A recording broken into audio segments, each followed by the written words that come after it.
आरती बहू, कविता बहू, जरा ये सूप तो पकड़ना, मुझे सूर्यदेव को अर्घ्य देना है और पानी में डुबकी लगानी है। माँ जी मैं वीडियो कॉल पर हूँ, आप किसी और से कह दो। माँ जी मैं भी वीडियो कॉल पर हूँ, आपके पांचों बेटों को फोन पर दिख रही हूँ। वो पांचों ऑफिस में है ना, आ नहीं पाए तो मैंने सोचा कि वो पांचों फोन पर ही देख ले आप कैसे छठ पूजा कर रही हैं। संजना बहू तू तो खाली है, इधर आ और ये सूप पकड़ ले। नहीं माँ जी मुझे डर लग रहा है, पानी के किनारे बहुत भीड़ है, किसी ने दिया जला रखा है तो किसी ने अगरबत्ती। हे छठी मैया, आज छठ पूजा है और मैं आज के दिन तुझसे प्रार्थना करती हूँ कि अगर मेरे पांचों बेटों की नौकरी लग गई और हमारी आर्थिक स्थिति पहले से ठीक होने लगी तो मैं भी छठ पूजा करूंगी। आशा छठी मैया से प्रार्थना करती है और बहुत जल्द छठी मैया आशा की प्रार्थना सुन भी लेती हैं और आशा के पांचों बेटे खुशखबरी लेकर आशा के पास आते हैं।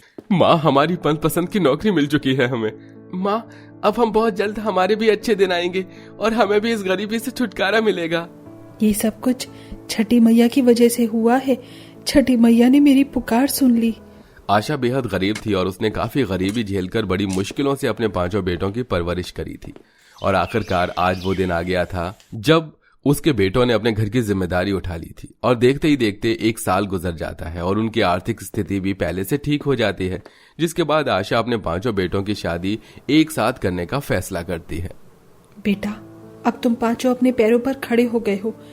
हमारी आर्थिक स्थिति भी अब पहले से बेहतर है और अब मैं बुढ़िया अकेले घर का काम नहीं कर पाती, इसीलिए सोच रही हूँ कि तुम पांचों के हाथ पीले कर दो। माँ, हम आपके हर फैसले में आपके साथ हैं।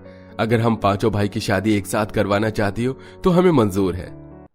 अपने पांचों बेटों की रजामंदी से आशा बहुत जल्द अपने पांचों बेटों की शादी एक ही मिडिल क्लास घर की 5 लड़कियों से करवा देती है। देखते ही देखते कुछ महीने बीत जाते हैं और एक दिन। बहू, मैंने तुम पांचों से कितनी बार बोला है, पहले सुबह उठते ही पूजा किया करो, उसके बाद ही रसोई में जाया करो। और तुम पांचों रसोई में चप्पल पहनकर क्यों आ जाती हो? चप्पल उतारती क्यों नहीं? माँ जी आपकी उम्र है पूजा पाठ करने की, हमारी नहीं। और रही चप्पल की बात, तो क्या हुआ अगर हम रसोई में चप्पल पहन कर आते हैं तो? और नहीं तो क्या। और माँ जी हमने रसोई के लिए अलग चप्पल रखी हुई है, इसलिए आप ज्यादा मुंह मत बनाया करो। हे भगवान, मैंने सोचा था घर में 5 बहू आएंगी तो वो घर संभालेंगी, पूजा पाठ करेंगी, घर की जिम्मेदारियों को समझेंगी और व्रत करेंगी, पर तुम पांचों को देखकर तो लगता ही नहीं कि तुम्हारी पूजा आस्था में विश्वास है। हमेशा की तरह आज भी आशा अपनी बहुओं को समझाने की कोशिश करती है, पर आशा की पांचों बहुएं जिनको पूजा पाठ से कोई मतलब नहीं था, वो हर बार अपनी सास को ही गलत साबित करने में लग जाती हैं। देखते ही देखते कुछ महीने बीत जाते हैं और छठ पूजा पास आने लगती है। ऐसे ही एक दिन। देखो बहू, मैं जानती हूँ तुम पांचों को पूजा पाठ में जरा भी दिलचस्पी नहीं है और तुम पांचों ना कोई व्रत करती हो और ना ही इन सारी चीजों को मानती हो, पर फिर भी मैंने छठी मैया से प्रार्थना करी थी और मेरी प्रार्थना पूरी हो गई है और अब मेरी उम्र हो रही है। मुझे नहीं लगता कि मैं छठ पूजा कर पाऊंगी, इसलिए मैं अपनी ये छठ पूजा तुम पांचों को दे रही हूँ। क्या हम पांचों को? अरे माँ जी हमारी बस की नहीं है ये छठ पूजा करना, जानती हो ना छठ पूजा बहुत कठिन है। माँ जी व्रत तो ठीक है, पर शाम को पानी में खड़े रहना और इतनी ठंड में सुबह भी पानी में खड़े रहना मेरे बस की नहीं है। ऊपर से पानी भी नहीं पीना होता। मैंने बहुत सुना है छठ पूजा का कर पाना हर किसी की बस की बात नहीं है। हाँ माँ जी, मुझसे तो वैसे भी भूखा नहीं रहा जाता, मेरी बस की नहीं है ये छठ पूजा कर पाना। मैं तो कहती हूँ कि आपने प्रार्थना करी है, आपने मन्नत मांगी है, तो आप ही अपनी छठ पूजा करो, हमें नहीं करनी छठ पूजा। सही बात है, प्रार्थना मैंने करी है तो छठ पूजा भी मुझे ही करनी होगी। तुम पांचों तो करने से रही, पर मैंने तो छठी मैया से प्रार्थना करी है और अब मुझे छठ व्रत तो करना ही होगा, इसलिए मैं खुद छठ पूजा करूंगी। आशा की पांचों बहुएं साफ साफ छठ पूजा करने से इनकार कर देती हैं, जिसके बाद आशा खुद छठ पूजा करने की सोचती है। देखते ही देखते 1 महीना गुजर जाता है और आशा अकेले ही छठ पूजा की सारी तैयारी करती है। ऐसे ही नहाए खाए वाले दिन। बहू, सबके घर में छठ पूजा की सफाई हो गई और सबने नहाकर खाना भी खा लिया और व्रत आरंभ भी कर लिया, पर अब तक मेरे घर में कुछ नहीं हुआ। तुम पांचों घर के कामों में मेरी थोड़ी मदद ही कर दो ताकि मैं नहाकर लौकी चावल खा सकूं और अपना छठ पूजा का व्रत शुरू कर सकूं। माँ जी हमें छठ के बारे में पता नहीं है, हमसे कुछ गलती ना हो जाए इसलिए हम किसी भी चीज को हाथ नहीं लगा रही, आप खुद ही कर लो। और माँ जी मैं तो नहा चुकी हूँ, नहाने के बाद मुझसे घर का कोई काम नहीं होता। आशा की पांचों बहू आशा के किसी भी काम में मदद नहीं करवाती और आशा छठ पूजा की खुद ही सफाई करती है और ना खा के छठ पूजा का व्रत शुरू करती है। और फिर अगले दिन खरना वाले दिन भूखी प्यासी आशा छठ पूजा का प्रसाद बना रही होती है। पर अब भी उसकी 5 बहुएं कमरे में बैठ आराम कर रही होती हैं। देखते ही देखते छठ का दिन आ जाता है और शाम के समय भी आशा अपने सिर पर खुद फलों की टोकरी लेकर घर तक जाती है। तो वहीं उसकी 5 बहुएं पूरे रास्ते अपने दोस्त और मायके वालों से वीडियो कॉल पर बातें कर रही होती हैं। और छठ घाट पहुंचकर भी जहां के लिए आशा छठ पूजा की तैयारी कर रही होती है, तो वहीं उसकी बड़ी बहू प्रिया और नेहा आपस में फोटो खींच रही होती हैं। कहने को मेरी 5 बहुएं हैं, पर एक भी काम की नहीं है। अरे नेहा, वो देख, एक एक करके औरतें नदी में जा रही हैं। मैं भी नदी के पास खड़ी हो रही हूँ, तो मेरी फोटो लेना। और हाँ, जब माँ जी नदी में जाएंगी तो तुम मेरी सूप के साथ भी एक फोटो लेना, जिसे देखकर लगे कि मैं माँ जी को सूप पकड़वा रही हूँ। दीदी, आप तो मेरी अभी ही फोटो ले लो। माँ जी, अगर आपकी पूजा हो गई तो क्या मैं इधर बैठकर एक फोटो ले सकती हूँ? बहू, तुम 5 आराम से फोटो लेती रहना। मैंने दिया जला लिया है और पूजा भी कर ली है। अब मैं नदी के अंदर जा रही हूँ। तुम 5 में से कोई एक मुझे सूप पकड़वा देना। माँ जी, माफ करना, पर मेरे हाथों में बहुत दर्द है। मुझसे इतना भारी सूप नहीं उठाया जाएगा। कोई बात नहीं बहू, तुम 5 ही बहुत नाजुक हो, तुमसे कुछ नहीं होगा। मैं खुद ही अपना सूप उठा लूंगी।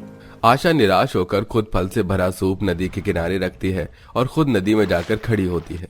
आशा की 5 बहुएं बस फोटो लेती हैं। बेचारी आशा, उसने बहुएं आने के बाद छठ पूजा के लिए क्या सोचा था और क्या हो गया। आरती बहू, कविता बहू, जरा ये सूप तो पकड़ना। मुझे सूर्यदेव को अर्घ्य देना है और पानी में डुबकी लगानी है। माँ जी, मैं वीडियो कॉल पर हूँ, आप किसी और से कह दो। माँ जी, मैं भी वीडियो कॉल पर हूँ, आपके 5 बेटों को फोन पर दिख रही हूँ। वो 5 ऑफिस में है ना, आ नहीं पाए, तो मैंने सोचा कि वो 5 फोन पर ही देख ले आप कैसे छठ पूजा कर रही हैं। संजना बहू, तू तो खाली है, इधर आ और ये सूप पकड़ ले। नहीं माँ जी, मुझे डर लग रहा है। पानी के किनारे बहुत भीड़ है, किसी ने दिया जला रखा है तो किसी ने अगरबत्ती, और यहाँ गीला भी बहुत है। अगर मेरा पैर फिसल गया और मैं पानी में गिर गई तो? कोई बात नहीं आंटी, आप अपना सूप मुझे दे दीजिए, इसे मैं रख दूंगी। आप सूर्यदेव को अर्घ्य दीजिए। धन्यवाद बेटा। आशा की 5 बहू उसकी मदद नहीं करती और वहां खड़ी एक लड़की जब आशा को अकेले परेशान होता देखती है तो वो उसकी मदद करती है, जिसके बाद आशा की आंखों में आंसू आ जाते हैं और उसकी 5 बहू फोटो और वीडियो कॉल में बिजी हो जाती हैं। अब अकेली आशा सूर्य देव को अर्घ देकर डुबकी लगाती है और शाम को अपनी 5 बहू के साथ घर आती है। और फिर अगली सुबह आशा अपनी 5 बहुओं को घाट पर जाने के लिए उठाती है। बहू, आज छठ पूजा का आखिरी दिन है, उठो, सुबह हो गई है, सूर्य देव को अर्घ्य देना है। ओ माँ जी, आपकी छठ पूजा है, आप कीजिए, हम नहीं जाएंगे कहीं। वैसे भी हमें कोई मतलब नहीं है इस छठ पूजा से, हम नहीं मानती छठ पूजा को। आशा के उठाने पर भी उसकी बहू नहीं उठती और उसकी 5 बहू छठ पूजा का अपमान करती हैं, जिसके बाद आशा आंखों में आंसू लिए अकेले ही सुबह 3 बजे सूप लेकर छठ पूजा करने के लिए घाट पर जाती है। अकेले ही छठ पूजा करती है। अब इसी तरह कुछ साल बीत जाते हैं और अब तक आशा की कोई भी बहू प्रेग्नेंट नहीं हो पाती। ऐसे ही एक दिन, बहू, तुम 5 डॉक्टर के चक्कर काट रही हो, पर अब तक कोई रिजल्ट नहीं आया। तुम 5 ने उस दिन छठी मैया का अपमान किया था ना, लगता है छठी मैया ने तुम्हें उसी की सजा दी है। माँ जी, क्या सच में छठ माता का अपमान करने से छठ मैया नाराज हो जाती है?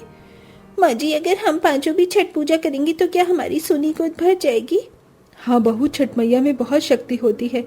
अगर तुम 5 सच्चे मन से उनकी पूजा करोगी तो वो बहुत जल्द तुम्हारी मनोकामना पूरी करेंगी।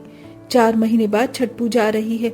अगर तुम 5 इस बार छठ पूजा करोगी तो देखना, बहुत जल्द तुम 5 की गोद भी भर जाएगी। आशा की जिन 5 बहू को छठ पूजा पर जरा भी भरोसा नहीं था, पर जब उनकी गोद नहीं भरती तो वो भी हार मान जाती हैं और छठ पूजा करने का संकल्प करती हैं और छठी मैया से प्रार्थना करती हैं। देखते ही देखते छठ पूजा आ जाती है और इस बार आशा की 5 बहुएं छठ पूजा करती हैं और छठ पूजा करने के कुछ ही महीने बाद उन 5 को पता चलता है कि वो प्रेग्नेंट है, जिसके बाद आशा की 5 बहुओं को छठी मैया की शक्तियों पर विश्वास हो जाता है। आशा है कहानी आपको अच्छी लगी होगी। वैसे किस किस ने छठी मैया से सच्चे दिल से प्रार्थना की और वो पूरी हुई, कमेंट में हमसे शेयर करना बिल्कुल मत भूलिए।